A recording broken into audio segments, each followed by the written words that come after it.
উপস্থিত ছিলাম। ইট ওয়াজ ডান when I was absent. এখন একটা কথা আপনাদের বলে নেই, সেটা হচ্ছে আপনি হোয়েন কখন ব্যবহার করবেন, হোয়ার কখন ব্যবহার করবেন। হোয়েন আপনি তখন ব্যবহার করবেন যখন সময়ের কথা বলবে। দেখুন এখানে কিন্তু সময়ের কথা বলছে না, যে এটা তখন করা হয়েছিল যখন আমি উপস্থিত ছিলাম, তার মানে কি ওই সময় আমি উপস্থিত ছিলাম। দ্যাটস ওয়াই কি সময়ের কথা বলা থাকলে আপনি কি ব্যবহার করবেন, হোয়েন ব্যবহার করবেন।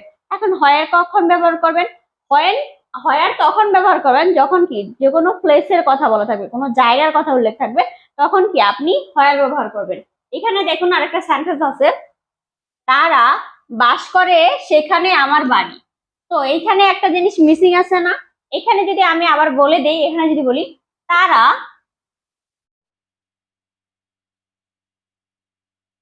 যেখানে, এখন যদি আমি বলি তারা যেখানে বাস করে সেখানে আমার বাড়ি, দেখুন এখন সেন্টেন্সটা ফুলফিল